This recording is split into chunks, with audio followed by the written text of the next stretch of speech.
I'm Kat. I'm Haley. And this is Night Classy, the podcast where tipsy teachers teach fascinating lessons. What are we drinking, Haley? I'm drinking some Kirkland brand red wine. Still. Is it the same one? Yes. It's the same one. I think it gives me a headache, this one, actually. Really?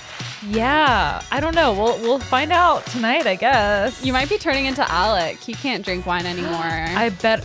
Oh, no. I better not. But then I could just be a White Claw bitch. Just basic I could all the time. never. You can't unwind with a White Claw at the end of the day. That's true. That's like amping up. Yeah. Can't do it with beer either. I don't know. You can unwind with a beer. I feel like it's like not it's like a different kind of unwind though. I don't know, like a good beer. Like I'm drinking right now. What do you have? It is a chocolate vanilla porter. It's called The Judge, and it's from Memphis Made, and it's delicious. This is an unwind kind of beer.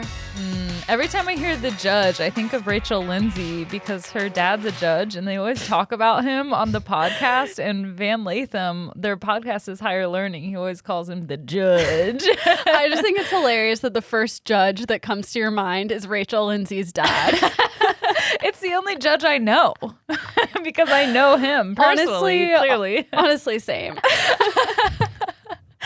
Oh my gosh. Well, we're back. We're freaking back. Studio. We haven't, well, we were here last night. Yeah, but that was just like plan A. This is plan B. Things happened. And by things happened, we got here and then it was 7:30 and then we're like, can we just go home? And then we did. Tired. And then we were like, remember when we fucking used to start recording at like 1 a.m.? So late. So freaking late. It would be like an overnight stay. Yeah. And then we went to work the next day. No, we didn't. We used to record on Fridays. No, sometimes we did. No, I don't believe you. I just got a Snapchat memory from 2019. Or actually, no, we must have just been drinking one school night. Yeah, we definitely would drink on school nights, but I don't think we ever recorded on school nights in the beginning because we only recorded for like a month and then the pandemic. It was COVID. Yeah. And it's still COVID. It's still COVID.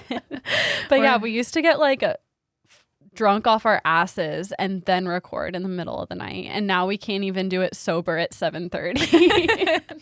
Things change once we've exited our early 20s and we're crashing into our mid 20s. Well, we've been in our mid 20s. I'm about to be at mid 20 tomorrow. Tomorrow I'll no longer be in my early 20s. Are you scared?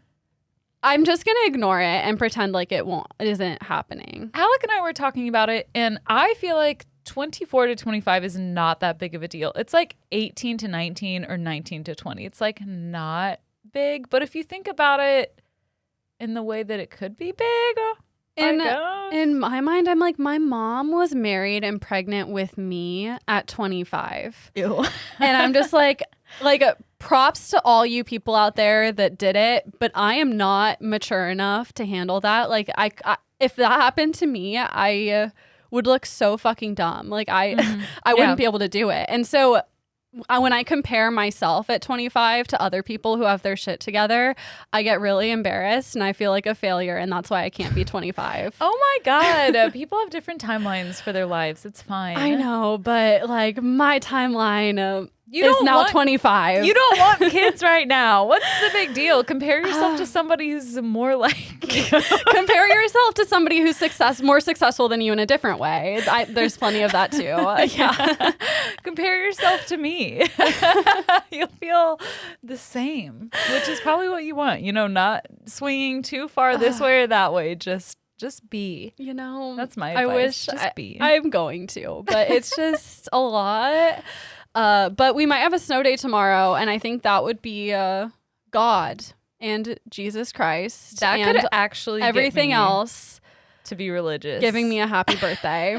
If I pray to literally any God tonight and we have a snow day, I'll be like, take me to church. Let's go. Sign me up for the mission trips because I'm religious now. All day I was telling my students, I was like, do you guys know what manifestation is? And they're 10. So they're like, no, they're not 10. They're older than that. But they're in middle school and they're like, no, what's that? And then I'd tell them and I'm like, manifest a snow day. We're all going to think about a snow day tonight, and it's going to happen. What's it going to feel like? What's it going to sound like? Will your mom wake you up to tell you it's a snow day, or will she just let you sleep in? God, I miss those days. I'm Me going to too. still have to fucking wake up at 5. I know, to check and see. Yeah. Ugh.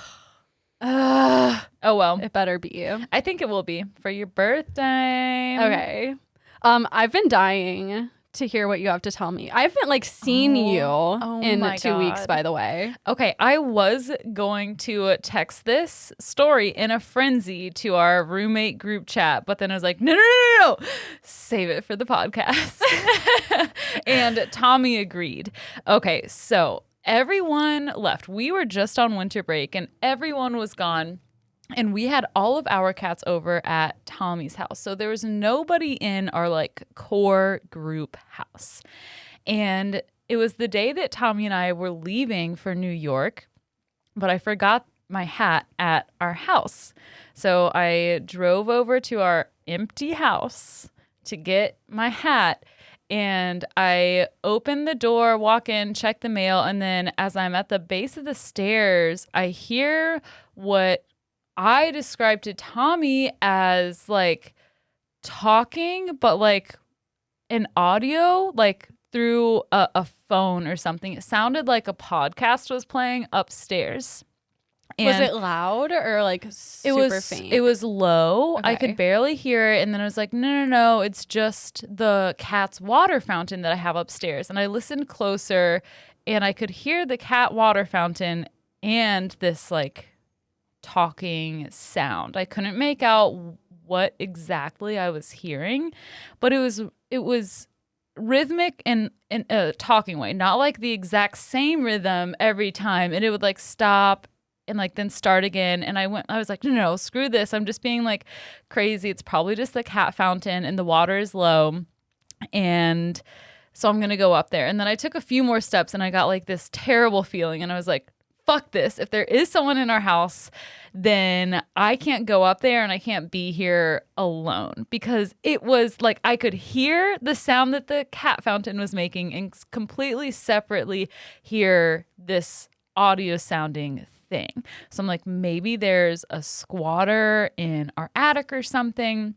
And it really sounded like when we were first looking at the house to rent it, Alec played this, like he pulled a prank on us and was playing this video of like spooky sounds from upstairs. It sounded like that, but not spooky. Like it just sounded like a podcast or a phone call. So, and I feel like I don't get freaked out so much and like act on it, but I ran out of there and called Tommy and was like, I think there's somebody in our house. Something is going on. You need to come here with me because I need my hat. And he was like, really? It's all for the hat. What hat was I've been waiting. It is a hat that I bought from Express for my stepsister several years ago and decided to keep it for myself. Is it a beanie? It's like a sparkly black beanie hat, I guess, but with like a poof at the top. And I was like, it was $5. It was really cute. And I was like, I'm not giving this hat to my stepsister. I'm going to keep it. And I've never worn it. So I was like, I have to wear it in New York.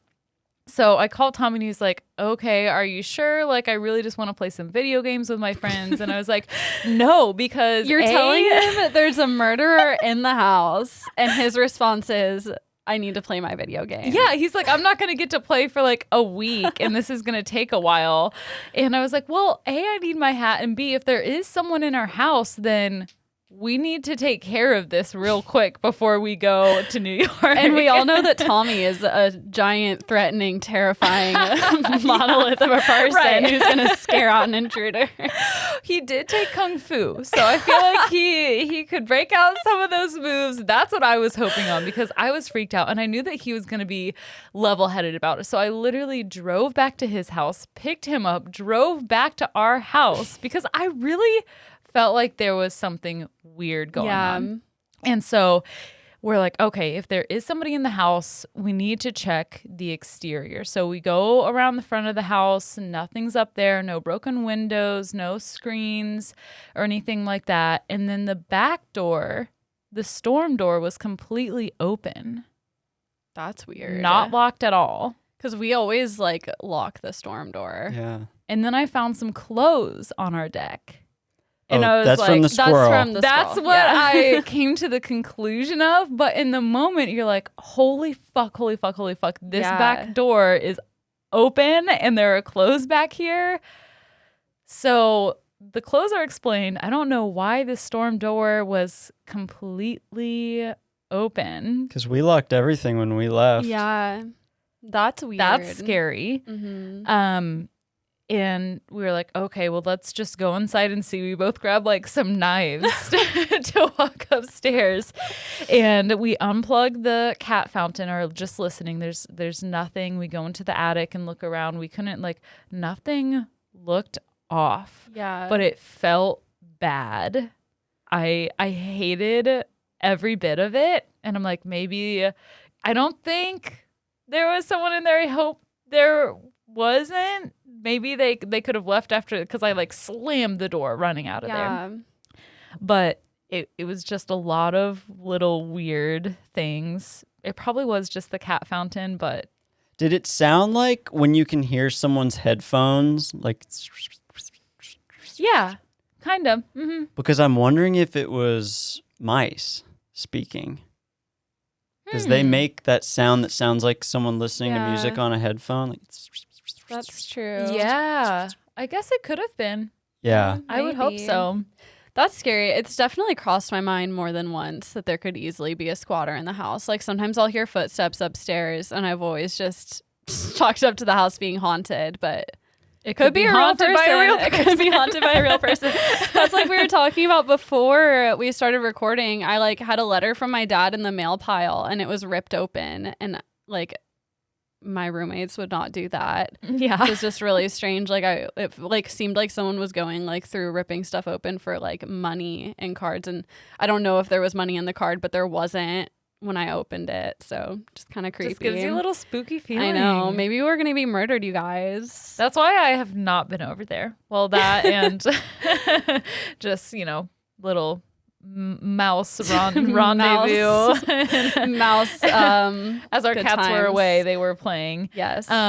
But yeah, that's the story. Alec, you said that you were gonna say something. Oh, I was just else gonna say, about- He's mad we're talking about the mice. They've he can get over it. been dealt with. Yeah. We had spoken last night that Haley had a story to tell us about the house. And 2 weeks ago, maybe, I had to run out of the house myself. You did?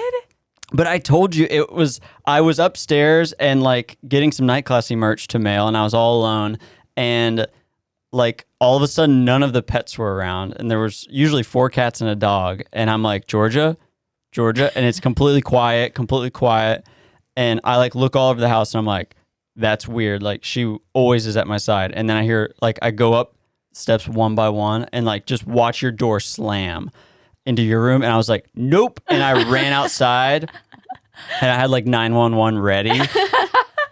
And then I went like crept back up the stairs with a knife and creaked open your door, and it was baby and Georgia were in there. Oh my God. We need to just have a knife hanging on the wall. But I just want to say to the ready. listeners, that's how spooky this house Yeah, is. this house is fucking spooky. It's like a haunted house, Just always like, on edge. movie set. Yeah, it's Yeah, very it is. it's very spooky. What if there was a person and to cover themselves, they grabbed Georgia and baby and put them in there to make it look like they slammed the door. Or they were God. following the person into the room. But to last hide. night, I woke up at like 2 a.m. and I just started thinking like, okay, Haley has some story about this house. And I shit you not, I heard what sounded like a woman scream. What? No. Yeah. No. In our house? In our house. And I don't know if it was What the fuck? Why didn't you tell me that? I wasn't Saved going to it for the tell you. pod. But like, I wasn't sure if it could have been a cat. Maybe a cat killed a mouse and it squealed or something.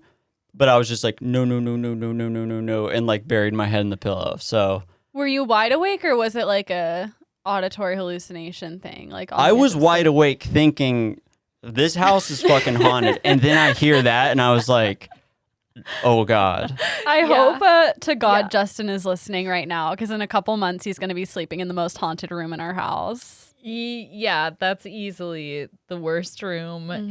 It would be worse if it was still the color it was when we moved in. Yeah, that wa- creepy fucking blue color. Yeah, really, really bad. Oh my God. That actually reminds me. I showed you guys this, but we had a listener a while back message us that like she's a psychic and she's been seeing our house in her dreams. And in her dreams, the upstairs was blue. Or maybe it was yellow. No, it was yellow. But our hallway upstairs is yellow. Yeah. But then I was like, for some reason, I thought she said blue for a second, and that's not the color of our house, but it used to be. But she saw yellow upstairs, and there's yellow upstairs. Oh, our house is so creepy. It's so fucked. Kelly, if you're listening right now, just pretend like these are all funny little stories we're telling.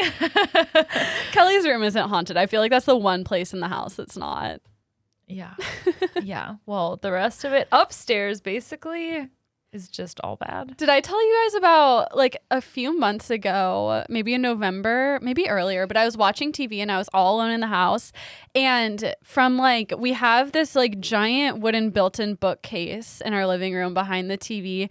And there was like a loud crack. Like it came from the wood behind the TV and it sounded like a firework. Like it was so loud. It shocked me. There's no way I was imagining it. It was not faint at all. It was like in the room, like pop, super loud. And I was really freaked out. I was like, what the fuck is this? And I Googled it. Apparently sometimes like wood can get like air bubbles in it. And then like with changing temperature, it can make like a popping noise.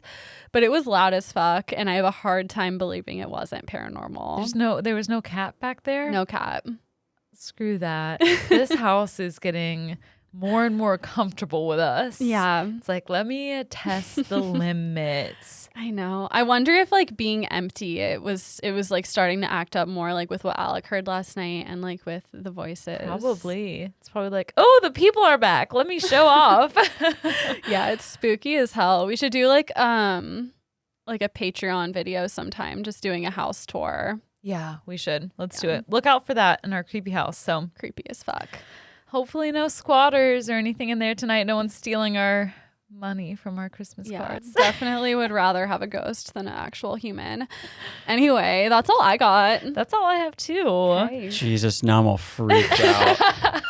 I know. I think I'll just stay at Tommy's and come visit you No, guys. you have to come back to our house to clean up at your side of the pantry. You Just have to. throw it all and away. the fridge. The fridge, yeah. I have no idea what's even in there. I will stand in the kitchen and wait with you if you want, but you have to fucking do that. I'm done. Yeah, I'll come back to visit and clean, but besides that, I'm out. Bye. You don't have to sleep there. Well, since we were here last night when we were initially going to record, we already breathalyzed, and I blew a .029. And I blew 0 because I had one sip. Yeah, and we both started this out not having drank anything. So it is my time to shine. First episode of the year. Let's go. All right, so we're going to start with this guy named Howard Doley. He felt from a young age that he was different. And he honestly wondered if there was something wrong with him, like missing from his soul, like foundationally wrong with him. Was he like evil or just was it in a bad way? He wasn't evil. His stepmom would have said otherwise, but he's 73 years old now. He has all of the answers that he yearned for as a young man, and it only took him 4 decades to hunt them down. Doley has said himself that the only thing you'd notice is that I'm very tall and weigh about 350 pounds. So having felt different, just that something was off, he decided to track down the truth in the early 2000s. Just a little background here. Howard was born in Oakland, California in 1948. His mother died of cancer when he was 5 years old, and his father remarried the year after her death. So at 6 years old, he got a new stepmother whose name was Lou, and they never really got along. According to Howard, she hated him, and she was willing to do anything to get rid of him. And that's why she took Howard to see a man named Dr. Freeman. Lou was looking for a treatment for her stepson and really what I would say is just normal kid behavior, but she really did not like him. And I think she had a very short fuse. So she took him to Dr. Freeman, and he was able to find these archived records from Dr. Freeman's files at George Washington University. And it gave him and the rest of us insight to Lou, his stepmother's feelings about Howard. This feels like the plot of Malignant. I Did don't you see that movie? No, I didn't. What is it? It's like a new horror movie. I think it's on HBO, but like this, so I don't know. This woman has like, she starts having like health issues, and then like finds out that she like can't trace her childhood back past a certain age, and there's like files about her in a hospital, and then like shit happens. I don't want to spoil it. This stuff could be a horror story. So there's a book this guy ended up writing about it. But Lou described her stepson as defiant and said, he doesn't react to either love or to punishment. He objects to going to bed, but then sleeps well. He does a good deal of daydreaming. And when you ask him about what, he says, I don't know. He turns the room's lights on when there's broad sunlight outside. Yeah, it sounds like everyone. He's sounds being a kid. Yeah, he's being a Gosh human. darn it, yeah. But she just couldn't stand it. And according to the records, things got much worse, to the point that Lou could barely endure it. Dr. Freeman wrote that he suggested the family consider the possibility of changing Howard's personality using a simple, common procedure costing just about $200 that would take less than 10 minutes. Lou got Howard's father to agree, and just a few days later, at 12 years old, in 1960, Howard Doley unknowingly became the youngest person ever to receive a lobotomy. I knew it. God damn it. Christ. Oh, like how old was he? He was 12. Oh my fucking God. And what year this? 1960. Oh my God. When did they start doing lobotomies? They started doing them. Well, we'll get into it. Okay. We're going to learn all about lobotomies Jesus today. Christ. That's so fucked. Yeah. And he didn't even remember it. He just knew that like something happened, but so many patients are like, I don't really remember like going to the appointment or having it done. Yeah, because they cut your frontal lobe, right? They sever the nerves between your frontal lobe and your what is it, your thalamus or something. I forget all the brain parts, but God. We'll get into it. I have pictures. I'm sure we'll post them to Instagram of Howard before, during, and after this procedure. There were two versions of lobotomies.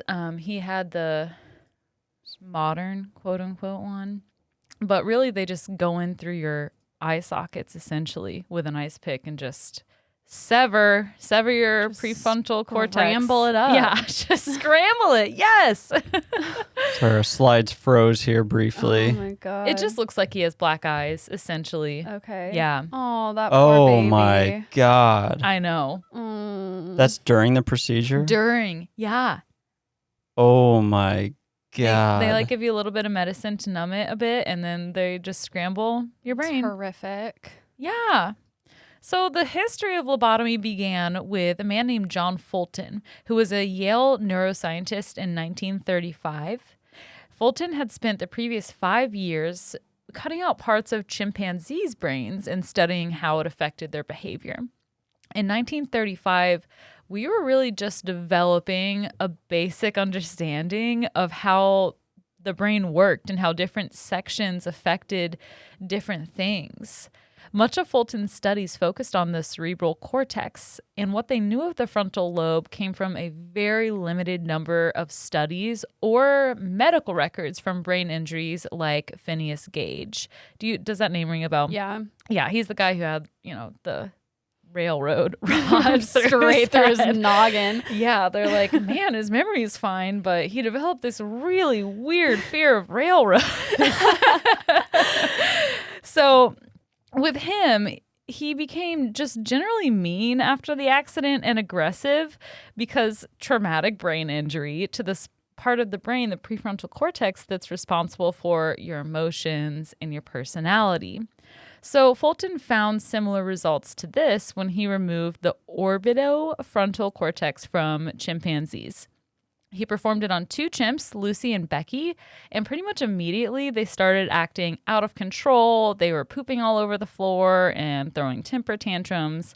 And Fulton's like, hey, what's better than just removing a part of your frontal lobe? How about we just remove all of it and see what happens? So when he removed their entire frontal lobe, they became obedient and really gentle, relaxed, and chill. He was like, this is awesome. He presented these results at the 2nd Annual International Neurological Conference in London in 1935. Amongst the crowd was a man named Antonio Egas Moniz. He was a medical professor who served as the ambassador to Spain during the First World War. He was a successful legislator and published a series of popular books on human sexuality. He was a vibrant socialite who threw absolute ragers and enjoyed designing his wife's evening gowns. So it was very complex. Sounds like it. He was a driven man. He was passionate, confident, and very intelligent. So when he met Fulton in London, Antonio had already come very close to winning the Nobel Prize for developing a very basic and important innovation in neurosurgery. Basically, he was the guy who put some like liquid into our brain so that they could x-ray image and look for tumors in the brain. It would like light up the arteries and they could see if there were any obstructions caused by tumors. So he's that bitch. And rumor has it he was blocked twice from winning the Nobel Prize because one of the Nobel Prize chairmen was jealous of him. And he was like, and he no, wasn't jealous of the other Nobel Prize winners. I don't They know weren't what good the enough? background is. He was like, he designs more beautiful gowns than I ever could. So when Antonio heard of Fulton's research on the chimps, his inspiration just skyrocketed. He had experience working with severely depressed, anxious patients and some who were schizophrenic. So in that time, he developed a theory while working with these patients that mental illness was simply due to synapses malfunctioning in the frontal lobe. That was not based on any real science or anything like that. He was just like, maybe this is the case. And he thought that he had figured it out. And it was just the issue of these misfiring synapses that was causing these toxic, obsessive, and damaging thoughts. He didn't know which synapses were malfunctioning. So he's like, we'll just cut the synapses. We'll just snip, snap. You need to cut it. On humans. On humans. Good. Instead of trying literally anything else. Right. 4 months after the conference, Antonio attempted this operation on a human for the first time. Oh no. 4 months. He just went for it. He just went for it. Yeah. Okay. He's like, let's see what happens. And he wasn't the one who conducted the first lobotomy. He directed the procedure because his hands were really deformed from gout. So he got his lab assistant to do the procedure and he just like stood over his shoulder and was like, snip, snap. Imagine right being that fucking lab assistant. That was me learning how to drive. I'm just like, are you sure I should be doing this right now? And my mom's like, don't hit the mailbox. I'm like, I'm going to hit the mailbox. Except for someone's brain they're working with. Oh my God. Okay. I'm like, I'm not talking a lot because I'm just riveted. I know. I don't so even know how this interesting. topic came to me. I was just like, I'm feel just like a people genius. joke about lobotomies a lot. Yeah. It's probably like, not what? a funny joke. It's not. Now that I know, it's now really that I know fucked it's up. serious. I'll never joke about lobotomies again. It's basically like neutering someone's personality is what it is. Except you don't know if they're going to be better or worse. it's almost always like they become more chill, but it's like they don't care about anything because you completely cut off their personality from getting through to the rest of their brain. It's like, it's not a matter of if it's going to be bad or not. It's like, how bad is this going to be? Totally. Is it going to be like what's her name? The Kennedy girl who was like basically just maimed? Or is it going to be like Howard Doley, who's just like, I feel like something's missing. Half my His brain. whole life. Yeah. So the first lobotomy was conducted on a 60-year-old former sex worker who suffered from psychosis. They destroyed the connection between the frontal lobe and the thalamus by injecting the area with pure alcohol. Just blood alcohol content was 100%. What are you drinking tonight? Pure alcohol straight Rubbing to my alcohol. It's the ladylike way to butt chug. It's a tampon soaked in Svedka, but for your brain. I just shove it into my brain. It comes with a handy little injector. I can't do it. My lab assistant does. Antonio and his lab assistant were successful with this procedure in the sense that the woman no longer showed any signs of psychosis, but they also destroyed her as a person. All of her disturbing thoughts stopped, but all of her emotions did as well. She was essentially just a shell of a person, a shell of who she once was. And Antonio's like, this is great. Oh my God, of course. No more hysterics. Let's do it to all women. Yeah, let's just cut out their uterus too while we're at it. Perfect. They can't have emotions. They can't reproduce. Exactly how a woman should be. And now throw her in the kitchen. My God. This is so fucked up. I know. And it was recent. Like, it wasn't even 100 years ago yet that lobotomies were just super common. Oh, you have a headache? Let me give you a lobotomy. Oh my God. Antonio went on to perform this procedure on 19 more patients, and in that time he refined his craft. They started using a leucotome, which is a tool that is essentially an ice pick. The initial idea was that the shape of the tool would allow him to choose which nerve fibers he wanted to cut, but the only way to achieve the effects he was really going for was just to completely destroy the nerve fibers. The procedure was named the Prefrontal Locatomy, meaning luco meaning white matter, and in Latin tome meaning knife. So basically we're just knifing it. Yeah, just stab-a-thon. He published his findings in 1937, and his work became extremely popular in the United States. Psychiatric hospitals and patients in the United States had doubled since 1903, so about 30 years later, and one of the biggest names in the lobotomy games was Walter Freeman, the guy who conducted Howard Doley's, the child at the beginning of this episode. He was a neurology professor who was in correspondence with Antonio as he performed all of the initial and early lobotomies. The first leucotomy in the United States was performed by Freeman and his assistant, Dr. James Watts. They conducted it on a Kansas housewife named Ellen Ionesco, who suffered from a mood disorder. She was just, up and down. Sounded like she was depressed. And afterwards, all of her mood swings stopped. Her memories were still intact. Her fine and gross motor movements were intact as well. Her interactions with people were fine. But again, her personality had been completely stripped away. So Watts and Freeman were like, success, baby! Was she still able to care for herself and do her job? Yeah. She just didn't have a personality or emotions. Exactly. You just go on, you can function normally, you just don't get mad about things you'd get mad about. You don't feel happy anymore. There's no more joy. It's just nothing. Or do you have empathy? I think you have empathy. I would think so.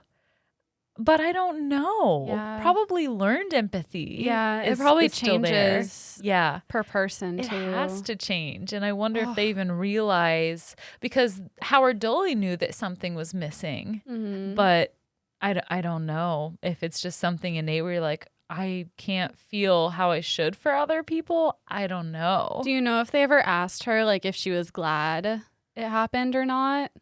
I can't imagine she would be, but just Oh, the first housewife? yeah, or Um, anyone, I guess. Well, yes, there have been a lot of people who would be like, I had a lobotomy and they shouldn't do that anymore Yeah. because this is terrible. Yeah.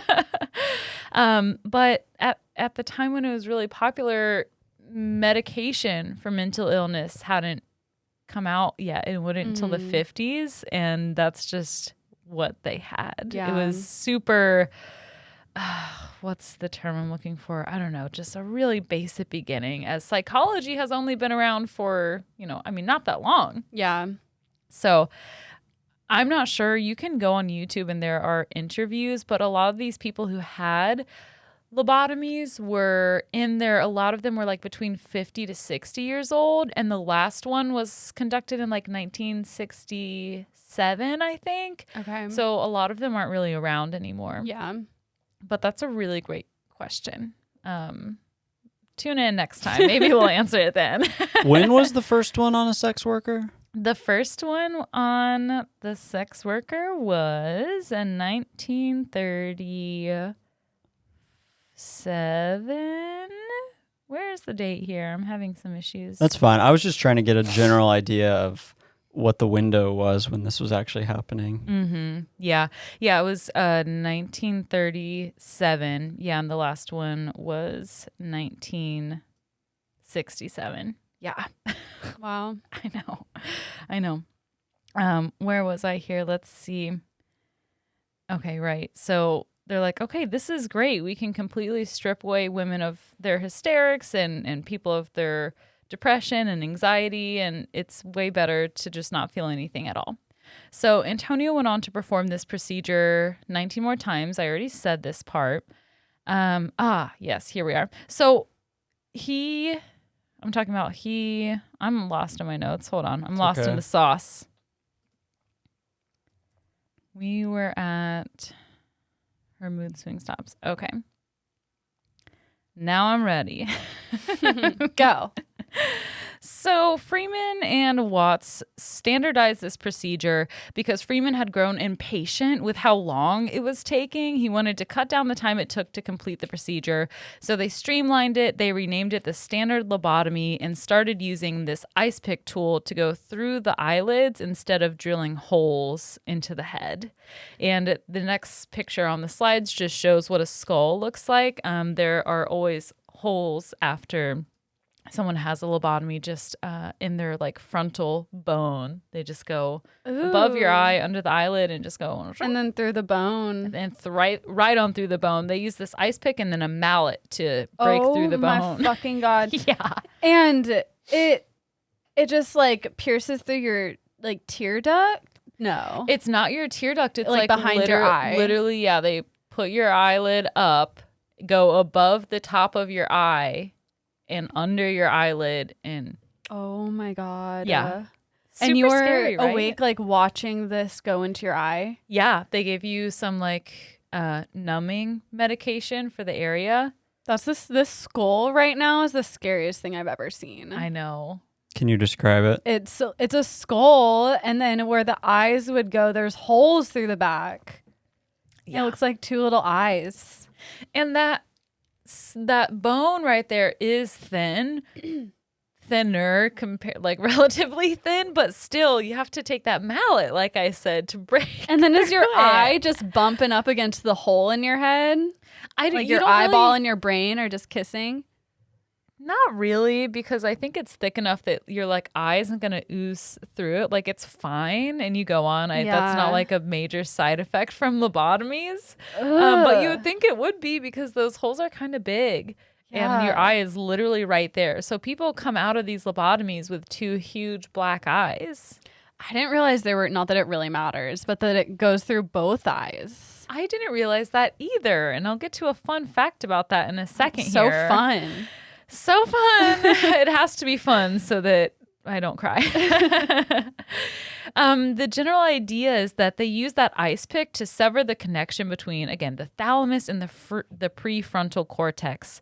And they sever it by putting the ice pick into the brain and sharply turning it about 45 degrees, just like back and forth. And like you said, it's essentially just scrambling that part of the brain. And in doing so, they're severing that connection. And the procedure basically deactivates someone as a person. And like I said, it wasn't a matter of if it was going to be bad or not, because a lot of people just came out handicapped or shells of who they were. There's no wonder they don't do lobotomies anymore, but there weren't a ton of other alternatives for someone who was suffering from depression, anxiety, headaches. Like I said, they started just doing them for severe headaches. Walter Freeman and Watts published a book on it in 1942 after the Second World War had ended. And they had these hordes of soldiers returning to the United States with PTSD. And the number of lobotomies performed per year grew from 100 to 5,000. Oh my God. And was it mostly because of soldiers? Yeah. People were coming back Jeez. with all of these issues. The procedure was like a catch-all solution at American hospitals for all kinds of symptoms. A New York Times article from 1937 stated that people with the following symptoms would benefit from a lobotomy: tension, apprehension. Oh, you're apprehensive about getting this lobotomy? How about I give you a lobotomy to get rid of your apprehension? Anxiety, depression, insomnia, suicidal ideas, delusions, hallucinations, crying spells, melancholia. I don't know what that is actually. That's Sadness. depression, yeah. Oh, okay. Obsessions, panic states, disorientations, nervous indigestion, and hysterical paralysis. Wow. I would have definitely been forced to have a lobotomy by now Yeah. if I were back then. I didn't realize it was so common. Neither did I. I thought it was just something that happened like here and there. Some, Yeah, like, I thought it was primal. for like severe cases in like psychiatric wards, and that was it. It's not. It is not. Newspapers described it as easier than curing a toothache. And it wasn't that difficult to do. Freeman became quite the show-off as well. He enjoyed shocking onlooking doctors and nurses by hammering into both eyes at once. So he's just like, hey, look, Mom, both hands. Like a fucking xylophone. He has people lined up. People lined up. He's like balancing plates that are spinning on a stick on his head. In 1950, Freeman's longtime partner in medicine, Mr. Watts, is like, bro, this is kind of fucked up. You like this too much. You might benefit from a lobotomy. Yeah, you should probably go ahead because we can just add whatever's wrong with you, psychopathy, to this list. I would be interested to see if maybe there is something that he did like about it a little too much. It sounds like he loved it. He was doing two eyes at once. Do you know, with it being 1937, that's like peak eugenics in Germany? Yes. Did it? Okay. Are there Yes. connections to that? There was a video that I didn't have time to finish that had started talking about that, but I was like, I have like 10 pages already. I can't finish this video, but it was happening then. I think it made people more quick. Oh yeah, it was when she was talking about Rosemary Kennedy, because after, she was born with some brain trauma after having been held in the birth canal for 2 hours. They were waiting for the doctor to get there. So the Kennedys kind of like kept her existence hush hush, and they thought that her getting a lobotomy would make her more like their other children, like it would get rid of the developmental delays that she had. And so they gave her a lobotomy, and it completely ruined her. Basically, she was maimed. They just sent her off to live in a house where, you know, people with disabilities live for until she died. Ugh. I remember reading they yeah. like put a butter knife like thing through her head, and they told her to sing "God Bless America," and they said when she stopped singing, that's when they knew to stop scraping. What? Yeah. Oh my God. How fucked up is that? So I'm sure that was a source. She kind of touched on it. I'll have to find the name of that video, but it was interesting. So yeah, that was going on at the same time. I'm sure it was fueling. Yeah. I think what I was connecting was I could see these doctors being like, oh, well, these patients have this thing, so we might as well make their like messed up, genetically terrible lives a little bit better while they are around. But yeah, it's like treating people like animals. yeah, exactly. Yeah. And better for who, really? Because like, yeah, these people were not experiencing mental illness to the maybe extent that they were before. It's probably still there, just differently, but they're more docile because they aren't feeling anything anymore. They can't put up protests and, you know, have mood swings. So it's all good. Sorry. I need a lobotomy after listening to this lesson. Me too. We're almost done. In 1952, Freeman performed 228 lobotomies in a 2-week time span. He was going for the world record. Literally, it was for a state-sponsored lobotomy project in West Virginia. Why in West Virginia? I mean, I guess I should ask. That's not the question to ask here. The question to ask here is, why are we having state-sponsored lobotomies and not state-sponsored mask mandates? Lobotomy, or not lobotomy, West Virginia had a huge like sanatorium or like insane asylum, and it's haunted, and I went there. Maybe they were doing it there. They probably were. I don't remember what the tour guide said. Could have been. I'm sure they didn't even get consent from half the people. No, they were just like, okay, we're gonna go do this. Yeah, if not, like if they had consent, quote unquote, it was not informed really consent. Yeah. Another time, Freeman lobotomized 25 women in one day. He got his lobotomy down to 10 minutes, and it became the answer to basically the most incurable of mentally ill patients. He started to perform it for things just as basic as severe headaches. So, thankfully, with the rise in lobotomies, also came a rise of criticisms towards lobotomies. Doctors started to notice how lobotomies cause strange eye movements in some patients. Well, yeah, because there's a fucking hole behind your eye. Probably catching on it. Yeah, it probably is.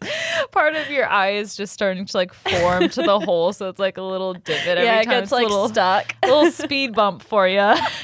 Imagine like fragments of your skull behind your eye. Like, what if there were little splinters of skull? Yeah, there probably were. Yeah. It's not like they're using a drill and they're keeping the person's head still, you know, like they do today. For all the lobotomy. I mean, for brain surgery. Yeah. This is what it is. A Chicago psychologist, Mary Frances Robinson, assessed 90 lobotomy patients and found that they couldn't concentrate, they appeared to be completely unmotivated, they lost creativity, and seemed generally uninterested in their lives. So it was pretty bad. But nonetheless, Antonio, the doctor who kind of like headlined this whole thing, he received a Nobel Prize in medicine for all of this in 1949. The lobotomy was popping off and super common through the mid-50s until psychiatry started leaning towards popping pills rather than scrambling brains. But a lobotomy was performed most recently in 1967. Freeman performed his final lobotomy on Helen Mortensen.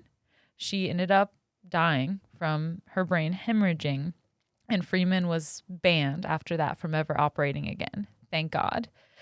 Freeman died a couple years later in 1972, and by that time, he had performed over 2,500 lobotomies. Overall, about 50,000 people received lobotomies in the United States. Was it popular in other places too? That's a good question. I'm not sure. Okay. We'll have to write it down and circle back. Jeez. Every time we do a lesson like this, I'm just grateful I wasn't born any earlier than I was. Me too. And it makes me wonder what practices we're going to, or future generations will look back on and be like, oh my God. So much stuff. Like, we're still fucked. I don't want to say everything's perfect now, but it's better. Better. Yeah. Yeah. At least we know that lobotomies are not the answer. Yeah. Oh, God. Yeah. I would have definitely been a candidate for a lobotomy. Yeah. My mom would Same. have taken me and she would have been like, please help this Yeah. child. My mom's like, she thinks Twilight is real and won't stop screaming at me. Get her a lobotomy. She keeps saying Team Edward. I don't know what it means. She's having hallucinations. Were you Team Edward or Team Jacob? Team Edward, Okay, obviously. good. I mean, They're both terrible. The narration sets you up to be Team Edward. I feel like anyway. If you're Team Jacob, then you're just trying to be different. Yeah, I don't believe you. That's a pick me right there. So that's all I know about lobotomies. My sources are the worst Nobel Prize ever awarded by SciShow on YouTube, The Anatomy of a Lobotomy by Institute of Human Anatomy on YouTube, My Lobotomy, Howard Doley's Journey on NPR's All Things Considered, Lobotomies Back by Frank T. Verdosick Jr. in Discover Magazine, Lobotomy, Definition, Procedure, and History by Tanya Lewis in Live Science. Oh my God. Well, now that we all need therapy, let's hear a word from our sponsor. This episode is sponsored by BetterHelp. So I just got back from a lot of traveling and seeing people who I love, but also people that you love. Maybe sometimes they don't agree with all the things that you think, or maybe you've just spent so much time with them that you're ready to decompress with some therapy. Without a healthy mind, being truly happy and at peace is hard. The good news is therapy works, but what is therapy exactly? It's whatever you want it to be. Maybe you're not feeling motivated right now and would like some tools to help, or maybe you've been feeling insecure in a relationship or at work, not dealing well with stress. Whatever you need, it's time to stop being ashamed of normal human struggles and start feeling better, because you deserve to be happy. And now you don't have to worry about finding an in-person therapist near you to help. BetterHelp is customized online therapy that offers video, phone, and even live chat sessions with your therapist, so you don't have to see anyone on camera if you don't want to. It's much more affordable than in-person therapy, and you can start communicating with your therapist in under 48 hours. Join the millions of people who are seeing what online therapy is really about. It's always a good time to invest in yourself, because you are your greatest asset. And a special offer to Night Classy listeners. You can get 10% off your first month of professional therapy at betterhelp.com/classy. That's better, HELP.com/classy. Thanks again to BetterHelp for sponsoring this episode. Let's get back to it. All right. Hello. Hello. All right, let's do it. Soft intro. Here we go now. Here we go. We are professionals. In 1958, two friends, Delia Mae Parker and Susie Roberts, were on their way to a dance after getting a lobotomy. Just kidding. They felt nothing. All the excitement they had for this dance suddenly wiped away, but they're not nervous anymore. In one foul swoop of your neurological fibers. That's like part of the lobotomy. They're like, dance. And then they keep scraping. When you stop dancing, they're like, it's done. They're like, I'm going to keep the ice pick exactly where it is. You do all the maneuvering. Yeah, like, my arm's tired. Can you just move your head around a little bit?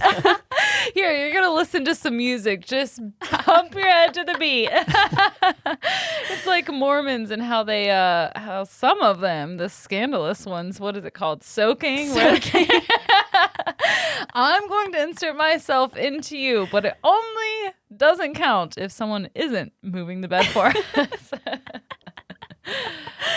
Okay. Anyway. So they're driving to this dance and they stop for gas. One of the sources I read said that they left without paying, which I'm like, okay, like kind of rude to say about two dead people, but spoiler alert, they died. Well, sometimes dead people did bad things. I think Maybe. it's okay to recognize bad Sure. things. It just seemed like a slight. Like it was not necessary. They apparently were also speeding, so they're bad girls. They probably should have gotten a lobotomy. And they're going across a bridge. Suddenly, their car veers over the side of the bridge, and the two girls plunge into the dark, murky waters of Lake Lanier. Oh no, our bridge is Our broken. They gave the bridge a lobotomy. Okay, I'm sorry. Enough lobotomy jokes. Like literally 20 minutes after, like, man, lobotomies, we should not joke about that. I know. I was sitting through your lesson, like horrified and speechless, and now I'm like, all right, I'm ready to joke about lobotomies. Okay, that's enough. It's fine. People who had them can't feel anyway, so. They're all dead.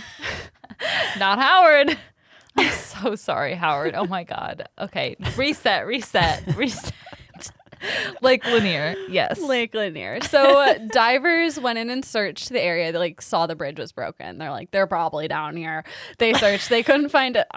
I'm smiling too much for what if this a really story big is. fish came up through the lake, broke the bridge, and went down on the other side, just like a little. It's possible because supposedly there's like catfish the size of whales in this lake. So That's terrifying. Yeah. Catfish in general are just I spooky. hate fucking catfish. Have you seen the videos of people like sticking their hand in the mud and coming up with a catfish on their arm? Yeah, I have.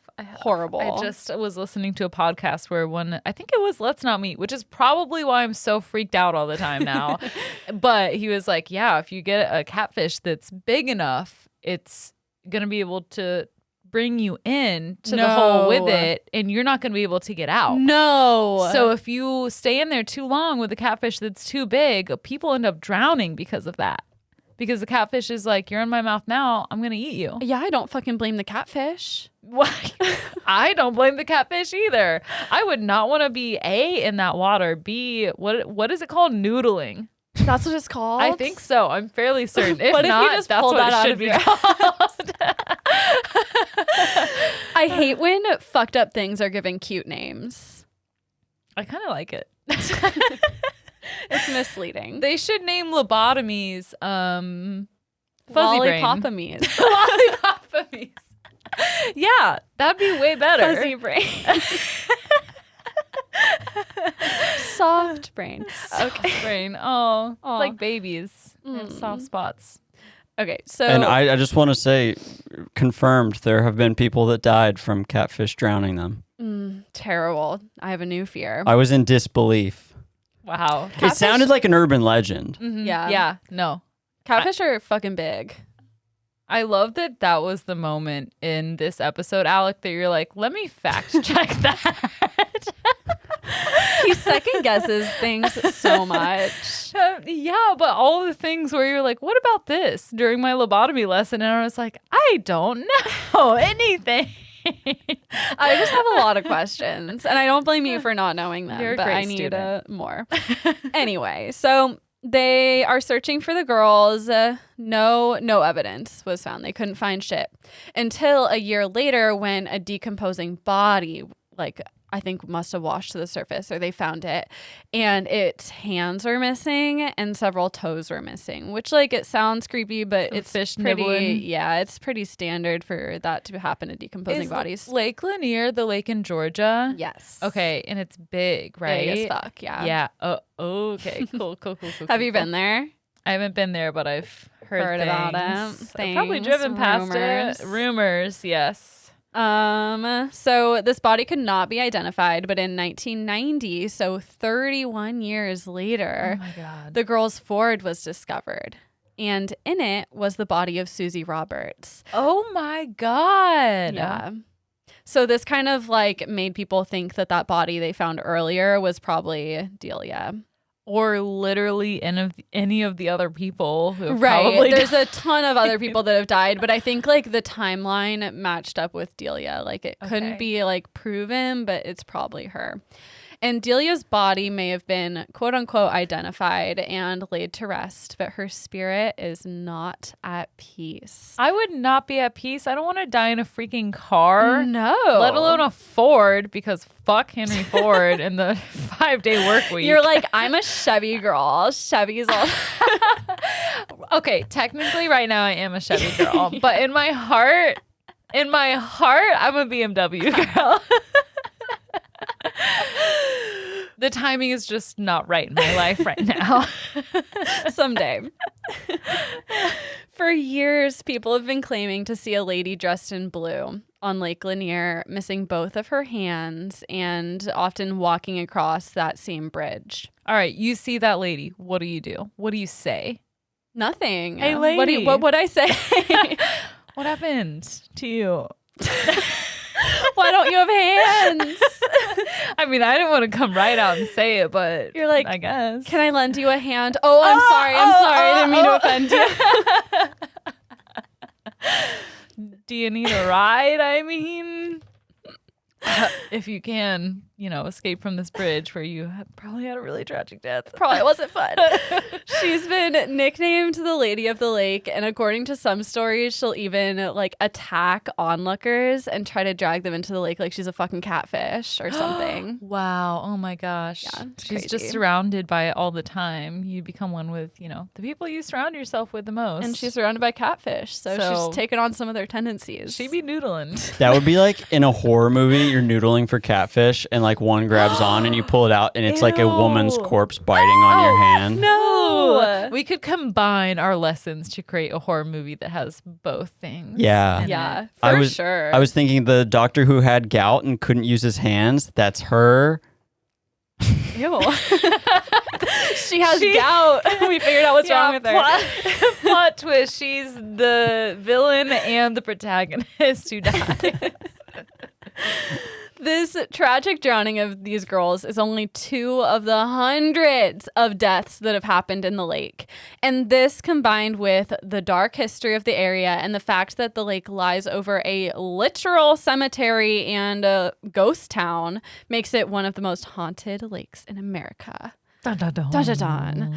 Lake Lanier, officially named Lake Sidney Lanier, is a man-made reservoir in northern Georgia. It was named after the Confederate poet Sidney Lanier, who wrote the Song of the Chattahoochee, which is the river that feeds into the lake. Not to be confused with Alan Jackson's 1992 hit, Chattahoochee.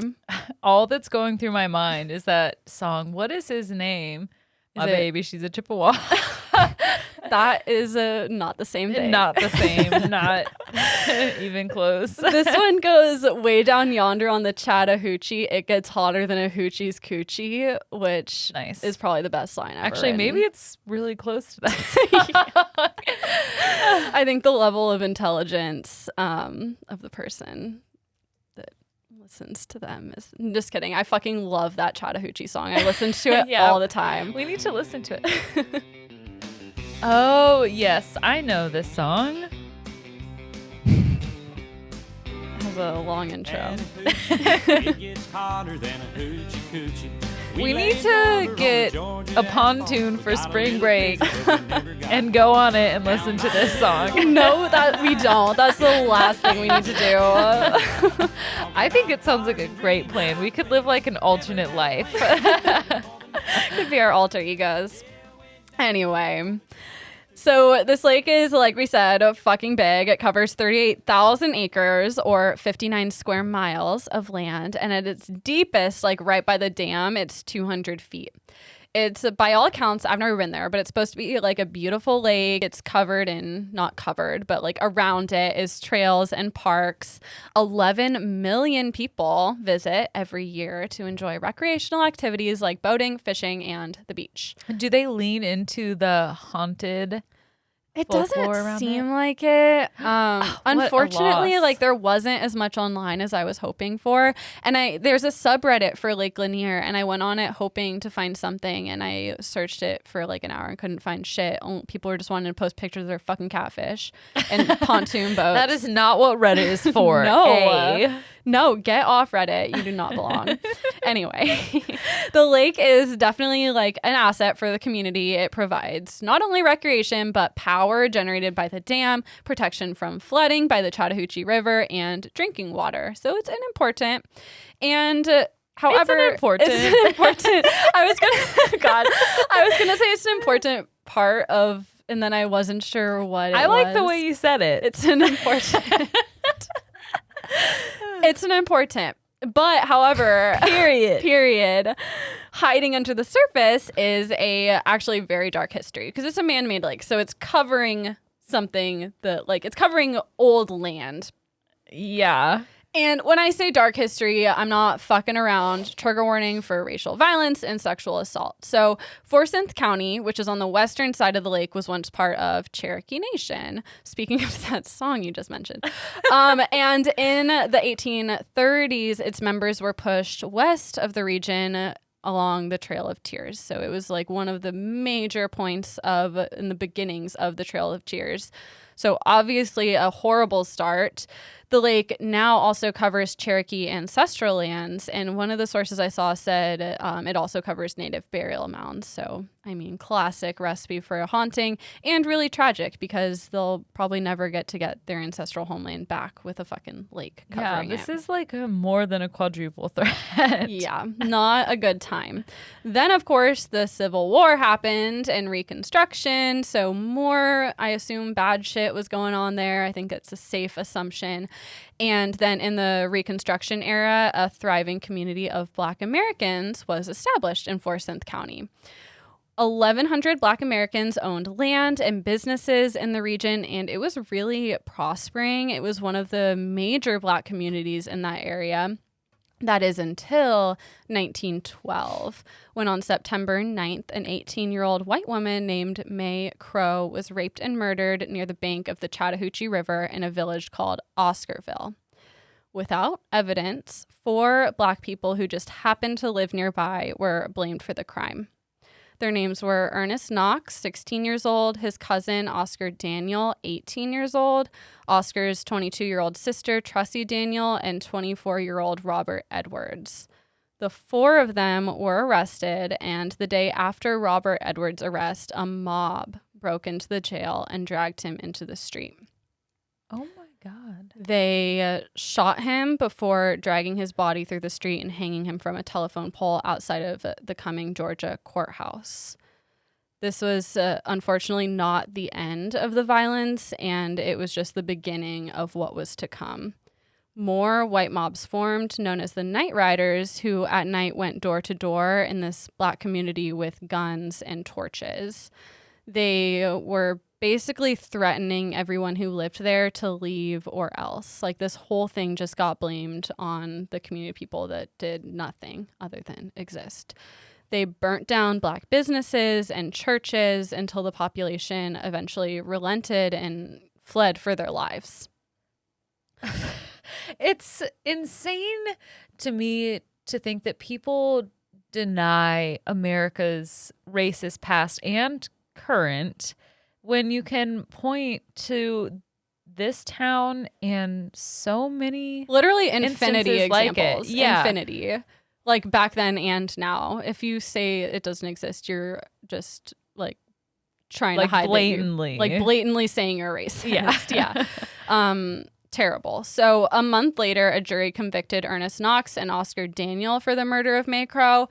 And one source I saw said, I think it might have been Ernest who confessed, but like it's widely believed that they were innocent and his confession was coerced, if it even happened at all. Yeah, under the right circumstances of interrogation, that's, you know, these methods can be so messed up. Oh, that you're just like, 100%. please, okay, fine, I did it. Stop literally torturing Yeah, me. and the power dynamic and things get twisted totally.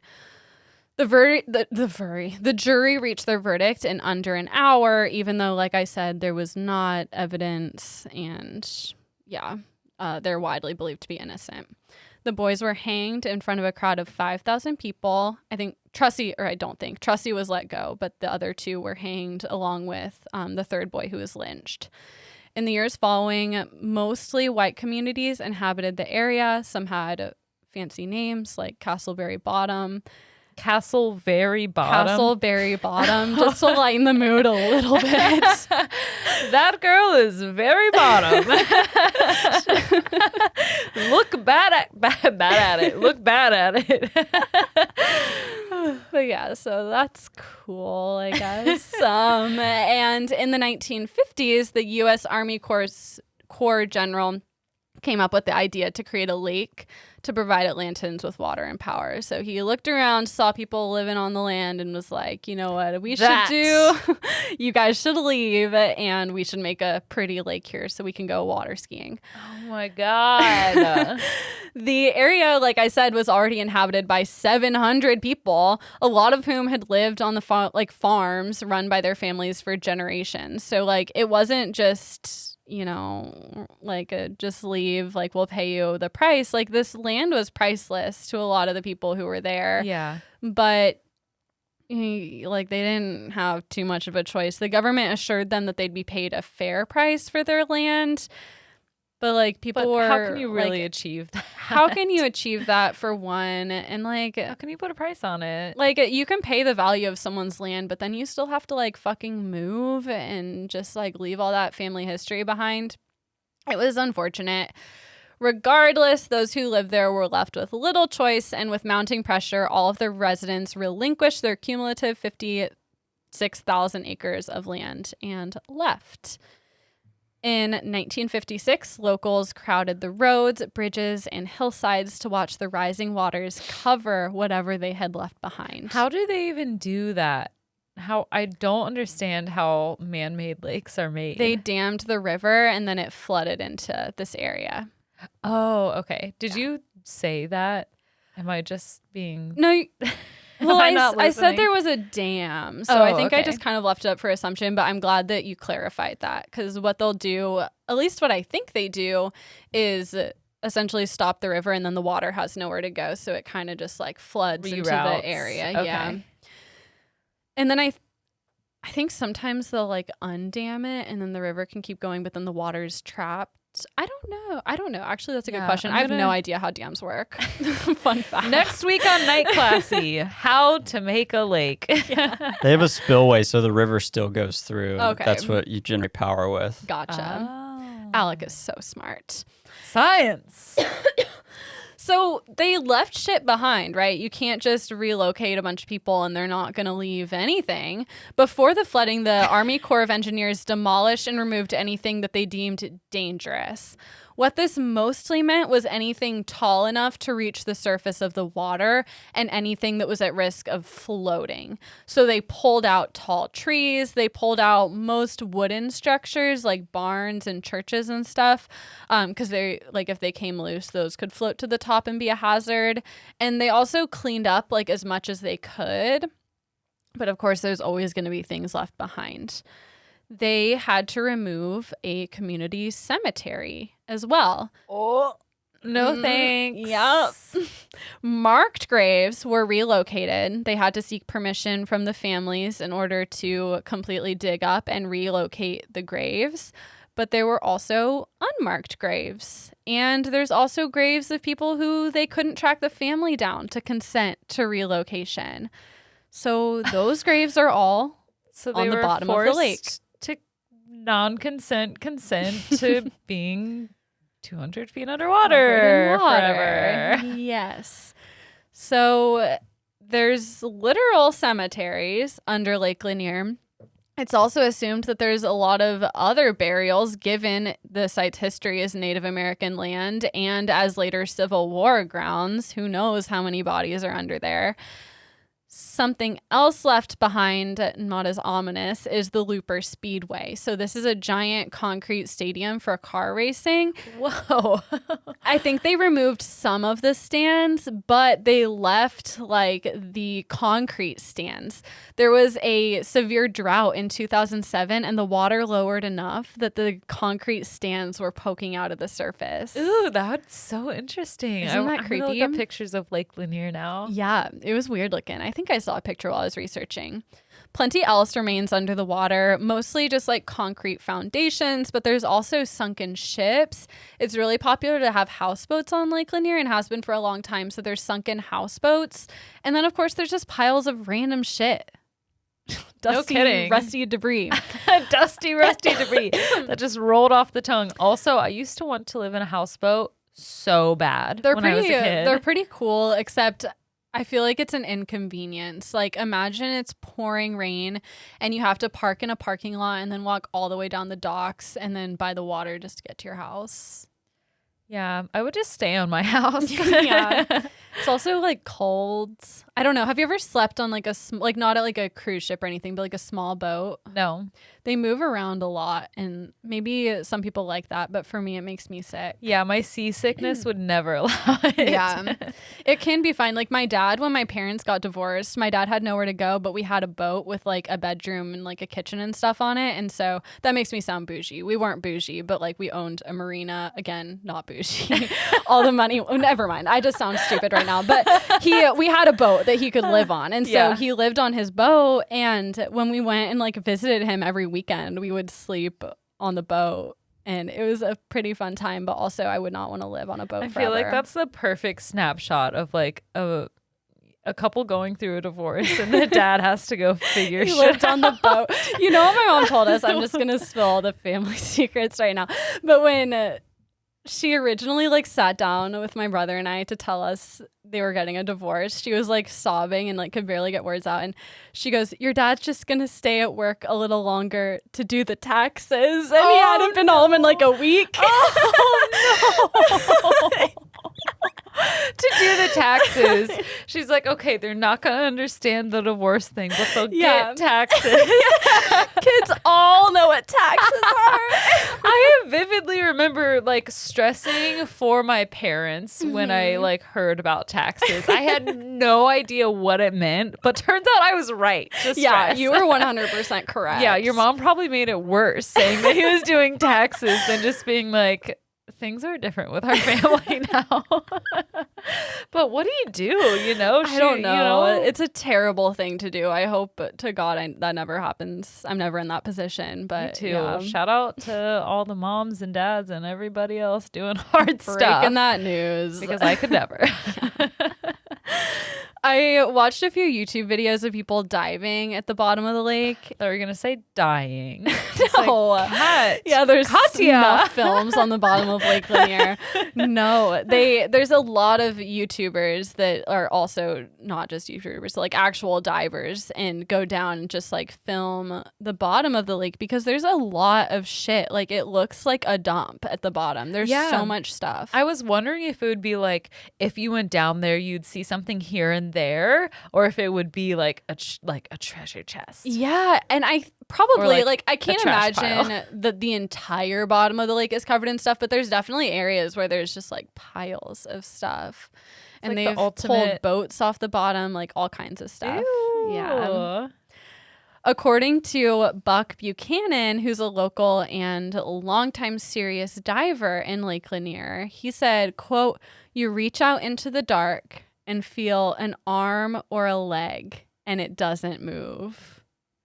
So he's talking about touching bodies at the bottom of Lake Lanier. And he can't see anything.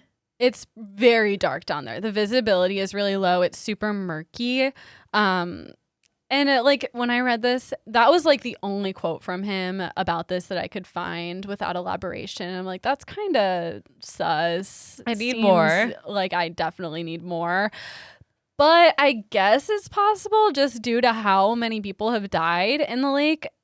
Since the lake's creation in 1956, 500 people have died in the lake, and 200 of those deaths occurred after 1994. Whoa. So that's a lot. That's like 10 people a year. I mean, I knew the history of Lake Lanier was like, oh shit level. Mm-hmm. I forgot that so many people have died since too. So it's Yeah. like cursed, not just haunted. Oh, yeah. People definitely say it's cursed. And you might be thinking, like, a lot of people visit the lake every year. Like, water sports accidents and drownings are pretty common. You can blame it on that, except you can't.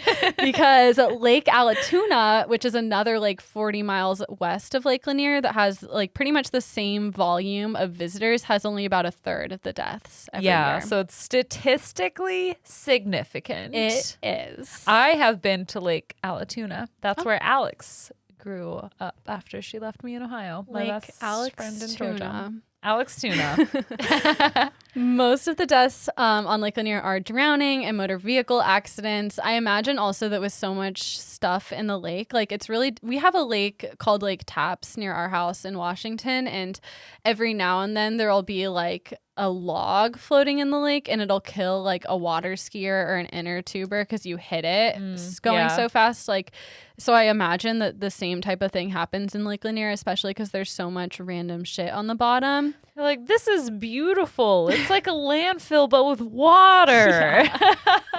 Truly. A natural water park. Another thing blamed for the high death rate is, also that, like, so, sorry, that was dumb. Reset.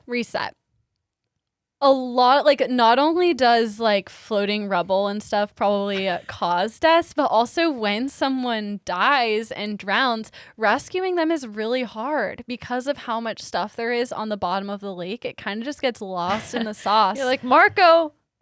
Damn it, Marco! It makes rescuing bodies difficult. Apparently, like, the visibility down there, like I said, is also really low. But of course, another thing blamed for this high death rate is the fact that, like you said, the lake is possibly cursed or haunted. Oh, she's cursed. She's definitely cursed. And haunted. Both. People record all kinds of sightings. They say there's giant catfish the size of cars in the lake. Although I looked it up, the biggest catfish ever caught in the lake was 51 pounds. So still huge, not the size of a car though.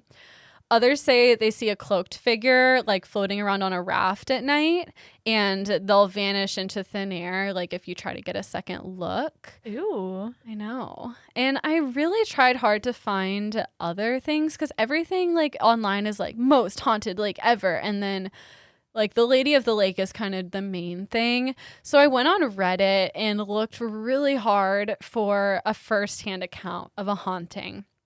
I found one.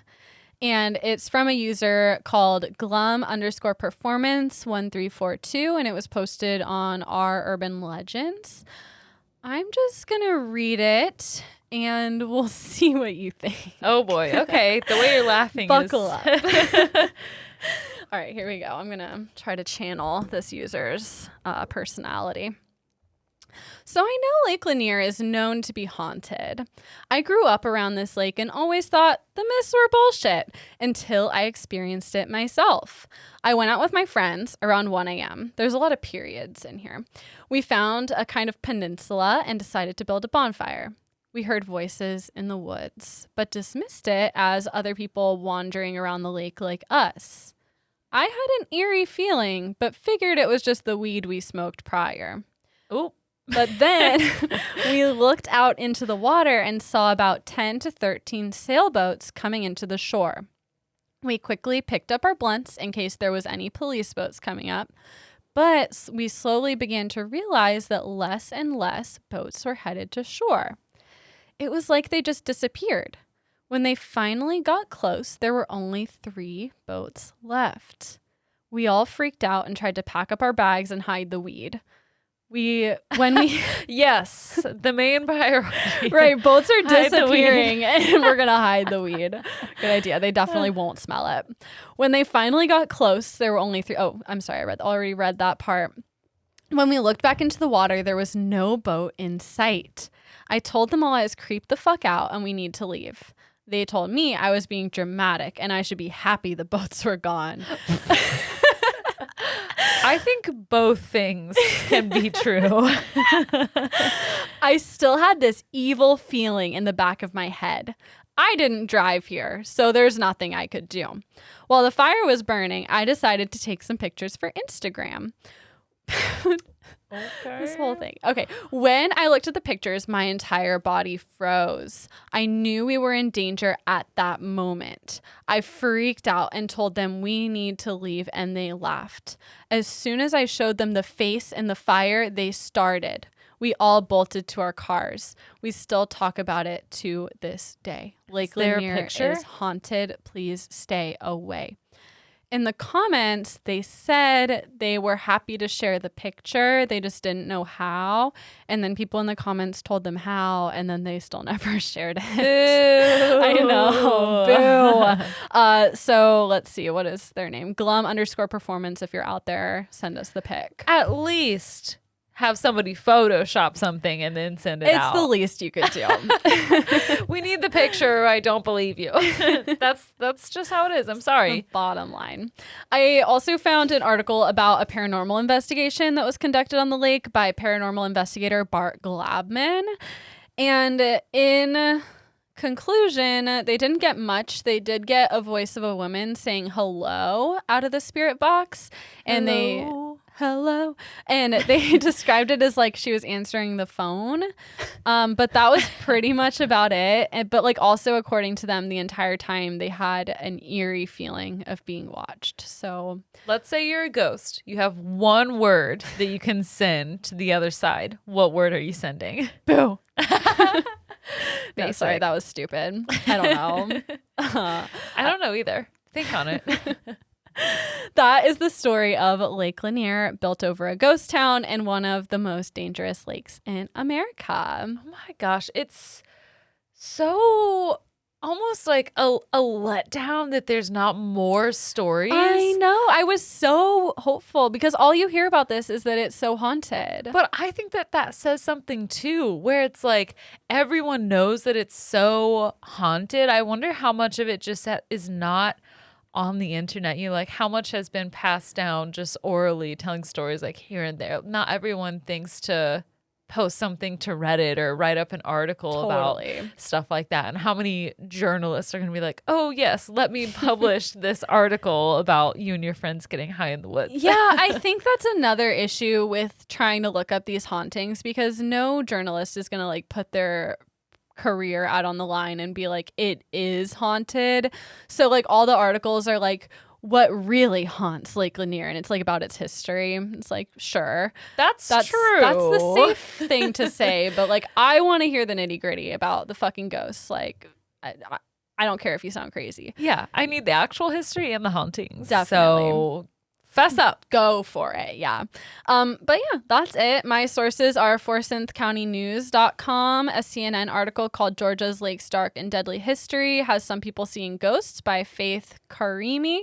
An OxfordAmerican.org article called A Haunting of Lake Lanier by On Holly and Yeti.